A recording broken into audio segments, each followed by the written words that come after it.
What fascinated you about the Spanish version of this show that made you want to recreate You know it? what? You know what? They sent me this, and I was just so not ready. I was so out. I didn't want to do TV. I wanted to take a break. I've been doing, I'm working on a couple of movies, and taking a break.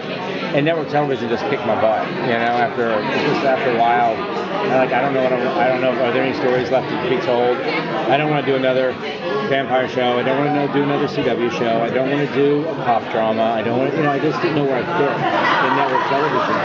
And then Aaron Kaplan sent me this format, and I watched it, and it reminded me of writing Scream.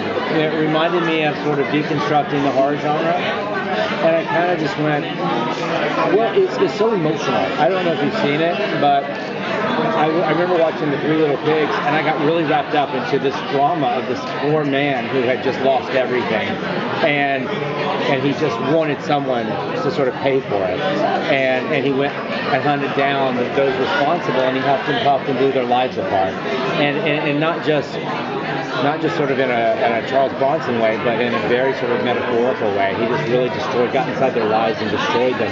And I thought, wow, that's very America today. That's very sort of rage America. That's where we're sitting. We're in such anger, and we're so divided people. And I thought, how can you sort of, these fairy tales were written, Hansel and Gretel was written in the Middle Ages, and it was about cannibalism. It was about famine and starvation and hunger. And the parents threw them in the woods because they couldn't afford to feed them. And what would that look like today if you had, a brother and sister had been abandoned and thrown in the woods of New York City? And so we've taken those fairy tales and those ideas and those themes in a very modern context, and we sort of interlace them, and sort of they brush up against each other, and it's just really kind of cool and fun, and it's kind of timely. And we sort of deal with the topics of today, the way that they dealt with them when they were writing them originally. Is there something that the access format that allows you to play or do something differently that's more appealing than network? Yes, you don't have to worry about, you can go there when you need to. The show characters can talk the way they really talk, and they can do what they really do, and you don't have to, you're not so limited with broadcast standards for sure. But more importantly, you don't have to do the storytelling can be a little messy. You don't have to sort of, here's the good guy, here's what he does, and then plot point 2, this happens, and then plot point 3, he realizes the error of his ways, and then plot point, you don't have to have those traditional arcs. You don't have to do the arcs the way that you have to sort of serve the regular Act 1, Act 2, Act 3 character arc. And it can be messy, and the good guy turns bad, the bad guy turns good. You can just be as messy as you want and just be dramatic, and I feel like it just makes for more layered storytelling, and it just seems more real because none of us are good.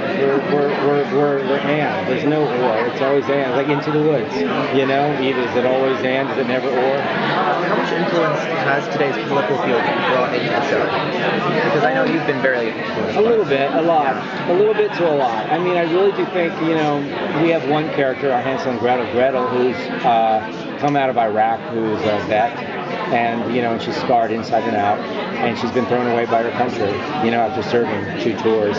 And here she is thrown into the woods of New York with her brother, who's been abandoned by his parents and thrown away and lost on drugs.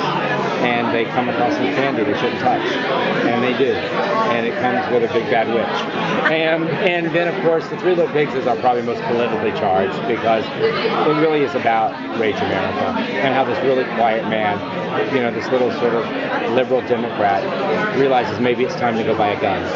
And so it's sort of will he do it? And then can he save himself before he turns a corner? Or maybe he should turn the corner. I mean, it really plays with those ideas. And that's sort of his character arc. And it's a stop, it's a messy story.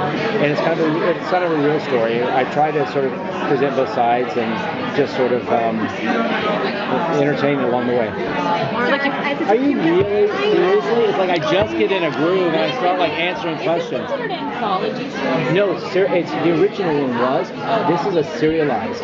It's like a drama and it's serialized. where we get to build the relationships. They take, like Kim Cattrall plays the grandmother, the Little Red Riding Hood, and it's a beautiful relationship with family and how these two people who shouldn't be in the same room together end up finding a way to belong together and unite and come together. It's a really beautiful story of a family that gets split apart by big bad monsters. And it was fun. Big Bad Wolf. And we have Kim Cattrall, Danielle Campbell, Billy Magnuson, who's amazing. They're all amazing. And Kim Cattrall's first day of shooting is today. Awesome. Color I She's been awesome.